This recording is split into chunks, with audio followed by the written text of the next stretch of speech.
Alhamdulillah wassalatu wassalamu ala Rasulillah Sayyidina Muhammad ibn Abdillah wa ala alihi wa ashabihi wa man tabi'a hudah.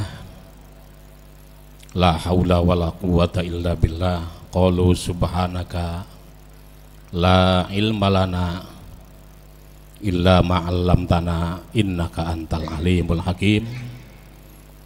Rabbis shrahli sadri wa yassirli amri wahlul uqdatam bil lisani yafqahu qawli. Al-Fatihah ta'ala niyatil qabul wa tamami kulli su'lin wa ma'mul wa ala salahis sya'an zahiran wa batinan wa andallahal karim yabtahu alaina futuhal arifin wa yubaqqihuna fiddin wa yarzuquna kamalal ikhlas wal yakin wa ala niyatin annallaha yaghfiru dhunubana wa dhunuba abaina wa masyayikhina wa man ahsana ilaina ila hadrati sayyidina rasul Muhammadin sallallahu alaihi wasallam wa ala alihi wa ashabihil kiram summa ila ruhi muallifi hadal kitabi wa muallimina. Al-Fatihah. A'udzu billahi minasy syaithanir rajim. Bismillahirrahmanirrahim. Alhamdulillahirabbil alamin. Arrahmanir rahim maliki yaumiddin. Iyyaka na'budu wa iyyaka nasta'in. Ihdinas siratal mustaqim. Siratal ladzina an'amta 'alaihim ghairil maghdubi 'alaihim waladdallin. Ibu-ibu buka halaman 63. Itu yang kemarin itu secara penjelasan udah sampai ke situ ya, cuman belum dibaca. Artinya kita baca kelanjutannya aja ya. 63 baris ketiga dari bawah. Ya, betul. Wa bis sanadil muttasili ilal imamil muallifi rahimahullahu ta'ala wa adaman nab'abihi wa bi barakati ulumihi fid dharaini amin. Qala wa qala Rasulullah sallallahu alaihi wasallam man sabara ala khuluqi zawjatihi atahu Allahu ta'ala mislama u'tiya Ayyub alaihi salam minal ajri was sawabi. Bersabda Rasulullah sallallahu alaihi wasallam,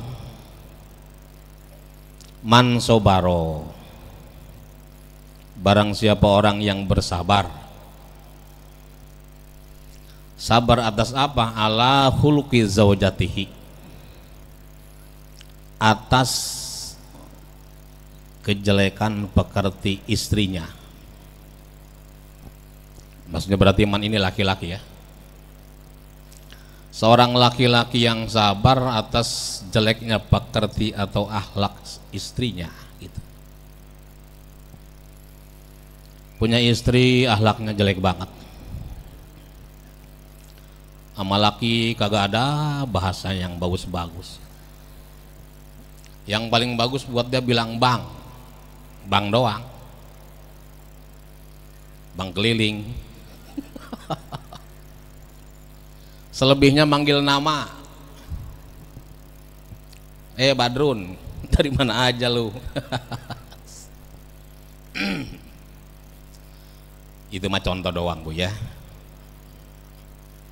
Jadi walaupun contoh itu berarti penegasan bahwa memanggil nama ke suami itu dianggapnya tidak sopan ya, nggak sopan lah. Sama tukang kredit aja bilang akang, sama suami bilang nama, memanggil nama. Kan itu gambaran tentang sebegitu jeleknya perangai, akhlak, budi pekerti seorang istri. Tapi sabar dia gitu. Biarin gua mah, mau jelek ya mau bagus bini gue gitu kira-kira ya.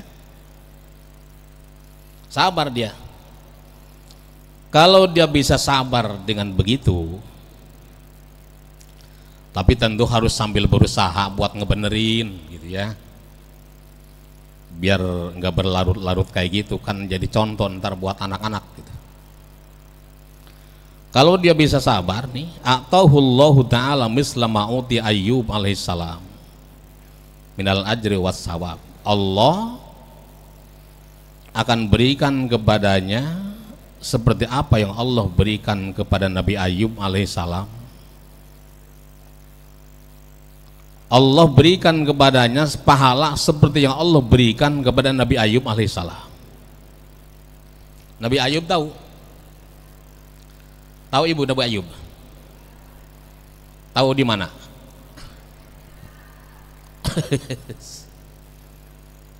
Seorang nabi yang terkenal dengan sifat kesabarannya ya. Memang ia masalahnya dengan penyakitnya sama bininya nih, dengan penyakitnya ya. Tapi kemudian pada prosesnya dia juga ada sedikit masalah dengan bininya kan, kaitan dengan bagaimana soal rambut bininya itu penjelasannya memang harus utuh di Al-Quran nanti. Sampai dia bernadar, kalau saya sembuh nanti saya akan pukul kamu 100 kali misalnya. Tapi kemudian dia cari lidi 100 batang lidi, dipukulkan 1 kali, jadi sama dengan 100 kali. Ya artinya Nabi Ayyub ini penuh dengan kesabaran. Nabi Ayyub itu orang yang kaya raya. Kaya raya. Apa aja dia punya. Tapi sambil begitu juga dia adalah orang yang memang tidak pernah melupakan ibadah. Sebegitu hebat ibadahnya, membuat iri iblis. Iblis iri loh. Kata iblis, Ayub mengetol ibadah juga pantas. Duit punya, harta punya, anak-anak para sehat, gitu loh. Kebun di mana-mana, ternak di mana-mana. Coba kalau dia susah, gitu. Kan kadang-kadang kita suka ngomong gitu ya. Makanya orang kaya mah jangan disuruh sabar. Mau nyabarin apa dia? Orang kaya itu disuruh bersyukur. Jangan disuruh sabar. Sabar ya bang, biarin abang mah kaya juga, sabar aja. Masa begitu? Syukur. Karena gambarannya kayak gitu. Orang kaya bisa ibadah, pantas lah. Dia mikirin apa ya bang? Kagak mikirin beras-beras acan. Coba orang susah ibadah sambil mikirin ini, mikirin itu. Nah, iya kan? Tapi jangan salah bu ya. Tidak ada dosa, tidak ada satu amalan yang bisa menghilangkan dosa-dosa melebihi amalan kesabaran. Jadi gini dalam hadisnya, inna minadz dzunuban la yukaffiruhas shalah walas saum walal hajju walal umratu yukaffiruhal humum fi talabil ma'isyah. Kita berdosa nih, kita berdosa. Sebesar apapun dosa kita, tidak ada satupun yang bisa hilang dengan sholat, tidak bisa hilang dengan puasa, bahkan tidak bisa hilang dengan haji dan umroh. Kebayang nggak nih dosa kayak gimana? Berarti mungkin gede banget kali ya. Gede apa banyak nih? Mending gede, mending banyak. Mending jangan. Tapi yukaffiruhal humum fi talabil ma'isyah, itu dosa-dosa itu bisa ditutupi dengan rasa bingungnya seseorang mikirin beras, mikirin susahnya kehidupan. Itu hadis loh. Jadi orang susah itu, di balik kesusahannya itu sebetulnya ada janji dari Allah atas pengampunan dosa kalau dia sabar dengan kesusahannya. Dan kalau kita bicara soal susah, tidak harus dalam tataran nggak punya ini nggak punya itu. Ngadepin bini yang perangainya jelek juga masuk dalam kategori susah, ya, masuk dalam kategori orang susah. Kok susah bang? Nah, iyalah, gua mah duit nggak punya, harta mah dikit-dikit punya, bini gua yang susah diatur. Nah itu susah kan. Jadi kalau ada orang sabar atas kejelekan akhlak istrinya, Allah janjikan pahala seperti pahala Nabi Ayub alaihi salam. Nabi Ayub itu nabi, dicoba sama setan nih, sama iblis. Kan memang Allah jawab, hambaku namanya yang bernama Ayub itu, jangan kau pikir dia bisa ibadah dari lantaran hidupnya senang loh. Andai kata dibikin susah pun dia tidak akan bergeser dari kesadaran ibadahnya.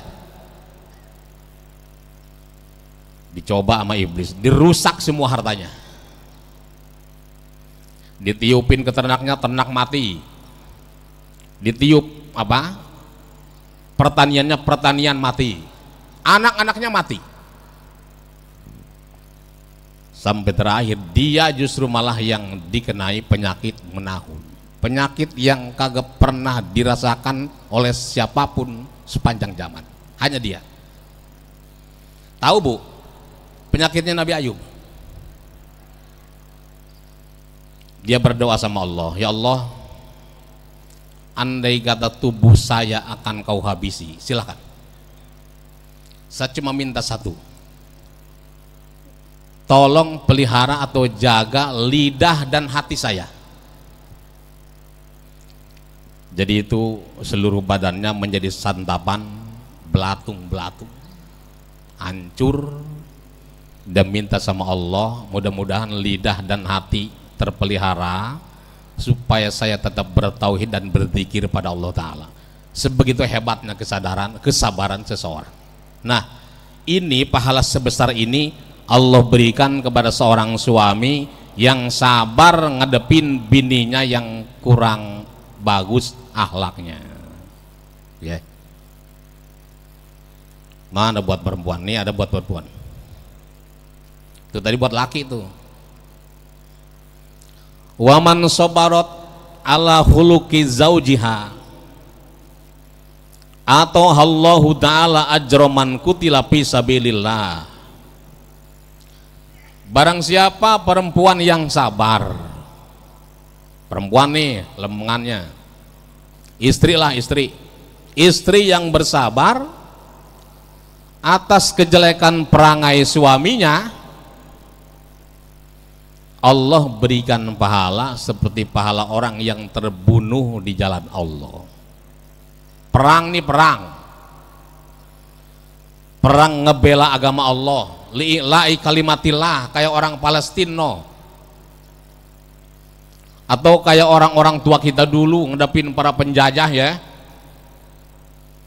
ngadepin orang-orang kafir, udah nyebarin agama, pengen ngerampas negara pula, ya kan perang tuh. Terbunuh di medan perang, hukumnya syahid, syahid dunia akhirat. Pahalanya luar biasa, luar biasa, bukan biasa di luar nih, luar biasa. Sebegitu luar biasanya orang-orang yang mati syahid kagak boleh disolatin. Bu, nggak boleh disolatin, nggak boleh dimandiin, dibungkus dengan pakaian seadanya, dikuburin. Kenapa nggak boleh disolatin? Haram disolatin. Sampai pada urusan doa dari orang-orang hidup pun udah kagak butuh. Ada jaminan dari Allah untuk langsung nyelonong masuk surga, gitu kira-kira. Kalau perempuan ini sabar atas kejelekan akhlak suaminya. Milih perang apa milih sabar nih? Milih sabar, ya. Kalau perang lawan siapa? Orang kagak ada lawannya. Kecuali ibu mau ke sono, ke Palestina, pasti jadi urusan orang sono juga. Perang kagak bisa, apa kagak bisa. Nah, bisa memperoleh pahala berjihad tanpa harus jihad beneran loh. Jadi kalau jihad beneran kan kita bawa senjata, lo kan ke sono petang-petang kagak ngapa-ngapain. Niatnya mau perang kagak bawa pacul acan, masa pacul sih? Iya kan?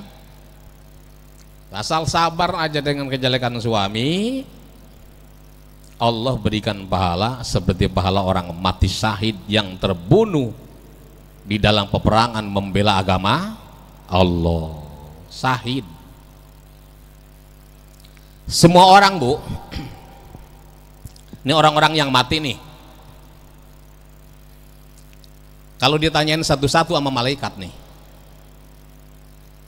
sampean mau hidup lagi nggak? Rata-rata bilang kagak mau. Kenapa? Sebab nanti bakal mati lagi gitu. Kecuali orang-orang syahid.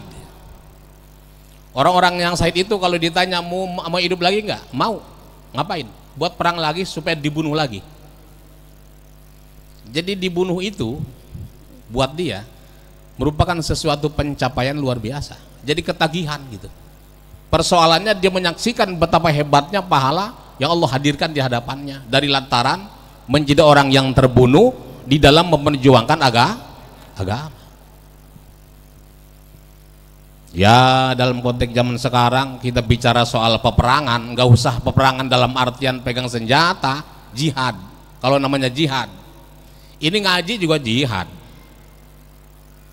Berjihad fisabilillah. Orang kalau mati dalam jihad syahid. Berarti Pak Ustadz kalau orang mati lagi ngaji syahid dong? Bisa. Cuman syahidnya syahid akhirat gitu loh. Nih tiba-tiba misal ibu ada yang mati nih, ayo mati nih. Syahid itu, Bu. Ya. Syahid itu. Ya urusan mati tuh. Biar kagak sekarang juga entar-entaran bakal ini. Tapi biar begitu juga mudah-mudahan kita panjang umur, Bu ya. Yang udah tua juga masih pengen panjang umur. Kalau begitu orang tua boleh dong didoain panjang umur, boleh. Kong berapa umur? 125 tahun. Doanya minta panjang umur. Padahal kalau dipikir-pikir lebih panjang lagi, lebih ngerepotin lagi. Ya kan? Tapi bagaimanapun adanya, panjang umur lebih diminati oleh banyak orang ketimbang pendek umur gitu loh. Karena persoalannya bagaimanapun susahnya hidup mesti lebih enak ketimbang mati.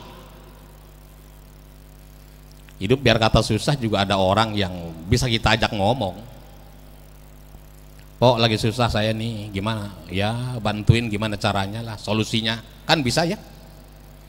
Coba kalau susah di setelah kematian, susah di kuburan, emang bisa pinjam ke tetangga kuburan? Kagak. Udah enakan di mari. Ya, saya saran ibu, mending hidup Bu ya, awas ya, mending hidup ya. Tapi sungguh pun begitu, kalau Allah panggil mati harus mau ya. Lah iyalah, emang siapa yang bisa menolak gitu? Gitu kan, mati mah serba pantas. Anak kecil pantas, remaja pantas, setengah tua pantas, tua banget pantas banget gitu. Mati gitu ya. Keniscayaan. Nggak apa-apa ya. Ya nggak apa-apa mati ya. Loh iya nggak apa-apa lah. Emang siapa yang masalahin mati? Nggak ada kan? Nggak ada. Mungkin kali kalau jadi masalah kalau kitanya belum siap gitu. Oleh karena itu harus selalu mempersiapkan supaya enggak kepergok sama kematian. Yang saya maksud kepergok dengan kematian itu orang yang lagi meleng-melengnya nih, hidup lagi meleng, tiba-tiba mati, itu kepergok namanya. Enggak bedanya orang yang lagi asik main judi ditangkap polisi gitu kira-kira. Namanya istidad lil maut, mempersiapkan diri buat kematian. Ini ngaji nih, ngaji kita sedang melakukan upaya istidad lil maut dengan cara menambah pahala. Ya. Walaupun pahala itu sendiri tidak cukup buat dijadikan sebagai pengganti surga, tapi pahala itu adalah hal yang menyebabkan ridhonya Allah Ta'ala, gitu ya. Wa man dolamat zaujaha wa kallafathu ma la yutiku wa adathu lanatha malaikatur rahmah wa malaikatul adab. Barang siapa orang yang menzolimi suaminya,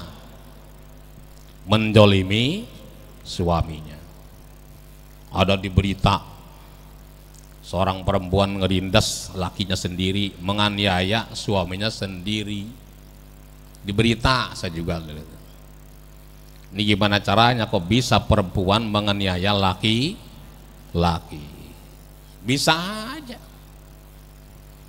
Dia zalim kepada suaminya dan memaksa suami untuk melakukan apa yang dia tidak mampu, di luar kemampuannya. Wadathu, dan menyakiti suaminya. Lanatha malaikatus rahmah wa malaikatul adab. Dia bakal dilanati oleh malaikat rahmat dan malaikat siksa. Seluruh malaikat akan melanati seorang perempuan yang mendolimi suaminya, memaksa suaminya melakukan hal di luar kemampuannya, dan menyakiti suaminya. Hati-hati dengan suami ya. Kalau tidak ada suami, ibu tidak jadi istri. Loh iya dong. Iya, jadi kehadiran suami itu luar biasa. Suami juga gitu. Kalau kagak ada bini, dia kagak jadi laki gitu. Waman sabarat ala adiyati zaujiha atau Allah Ta'ala sawaba Asiyah wa Maryam binti Imran. Dan barang siapa seorang perempuan yang bersabar atas menyakiti suaminya, jadi suaminya nyakitin dia mulu, punya suami kerjanya nyakitin mulu, nggak ngomong, nggak perilaku, semua nyakitin, gitu ya. Tapi sabar nih, istrinya sabar. Atau Allah Ta'ala sawaba Asiyah wa Maryam binti Imran, Allah bakal berikan kepadanya pahala seperti pahala Asiyah. Siapa Asiyah? Ya, istrinya Fir'aun, namanya Asiyah. Itu Fir'aun biar kata Badung juga ya. Istrinya mah solehah itu. Ini gambaran di Al-Quran tentang orang-orang yang soleh yang berada di bawah kekuasaan orang zalim. Orang soleh berada di kekuasaan orang zalim. Seperti halnya orang zalim ada di bawah kekuasaan orang soleh. Allah mengambil contoh Asiyah sebagai contoh perempuan solehah di bawah kekuasaan Fir'aun. Tidak terganggu hatinya. Walaupun statusnya istri Fir'aun. Ibu, itu dia Fir'aun sama Asiyah. Kalau malam-malam iseng, kok iseng sih ya? Ya malam-malam tidur bareng nih.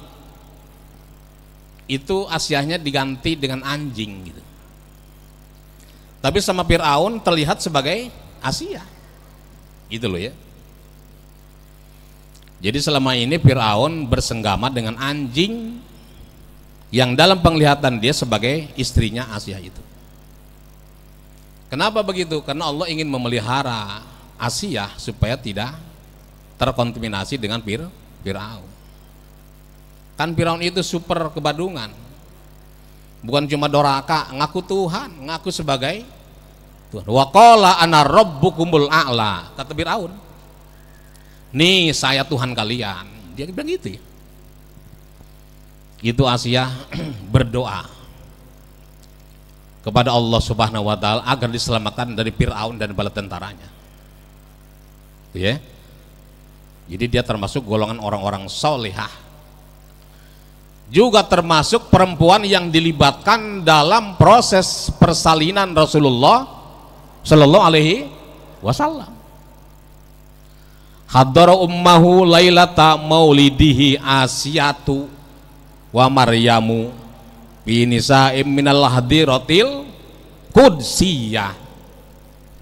Dibarjanji di apa? Dirawi aja. Pada malam ibunya melahirkan Rasulullah Sallallahu Alaihi Wasallam, hadirlah Asiyah dan Maryam. Nih di sini ada wa Maryam binti Imran, dan pahala Maryam binti Imran.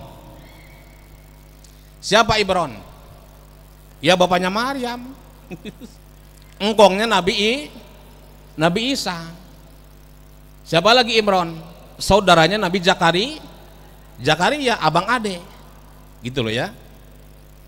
Ini Maryam adalah seseorang yang pada saat di dalam perut emaknya dinadarkan untuk dijadikan sebagai orang yang ngurusin Baitul Maqdis.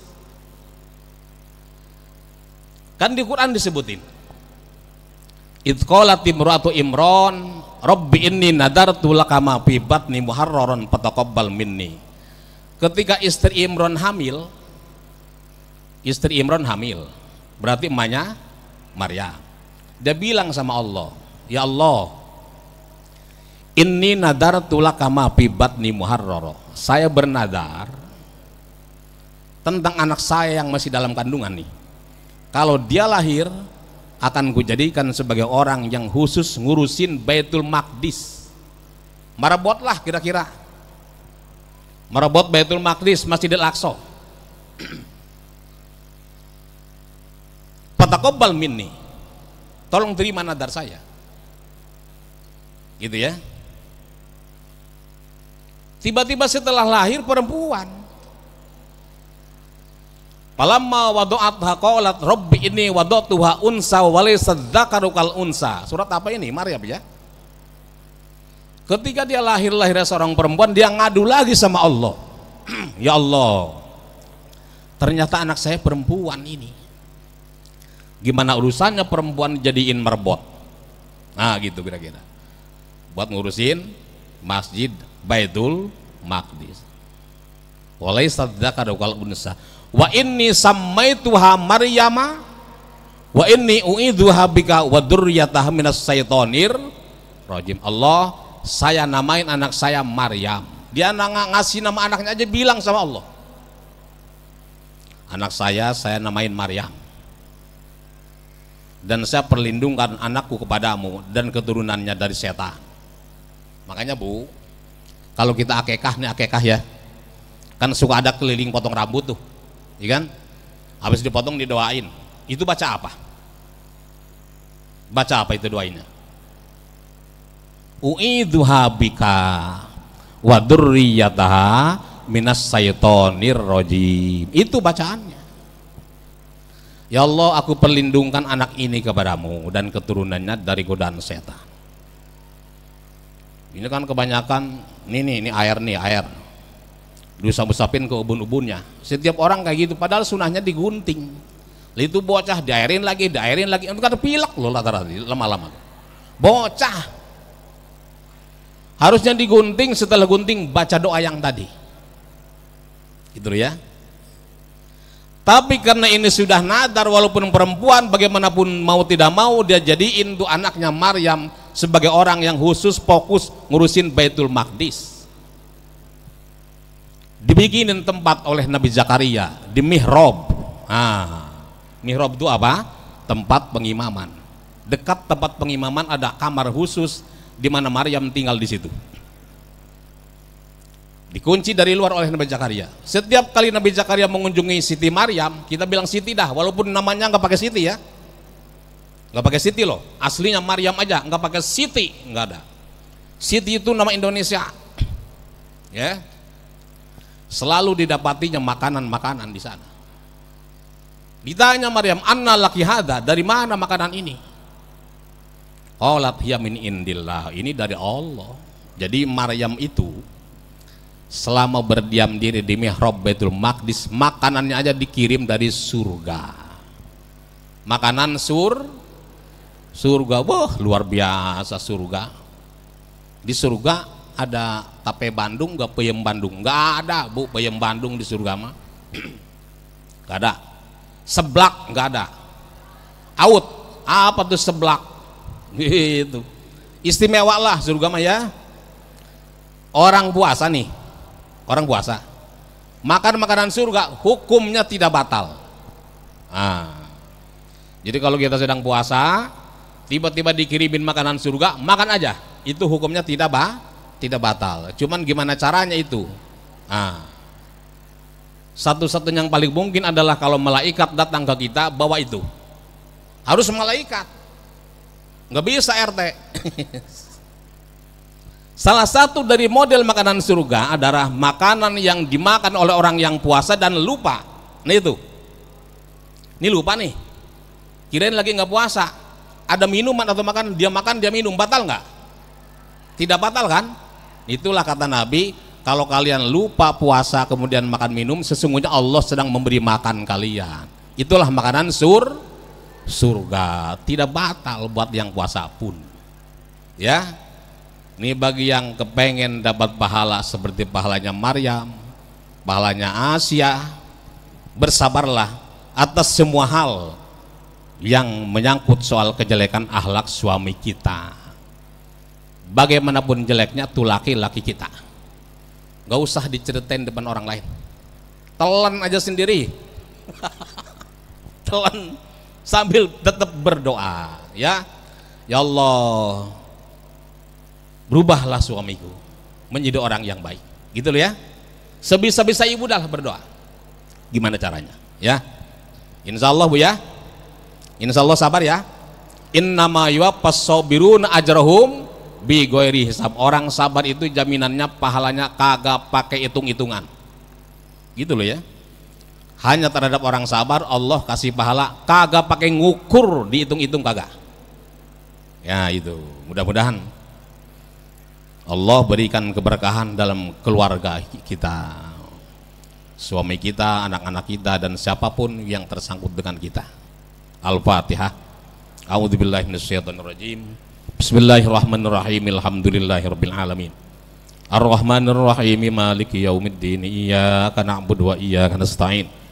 Ihdinas siratal mustaqim, siratal ladzina an'amta 'alaihim ghairil maghdubi 'alaihim waladdallin. Allah manfa'na bima 'allamtana wa 'allimna ma yanfa'una warzuqna ilma yanfa'una.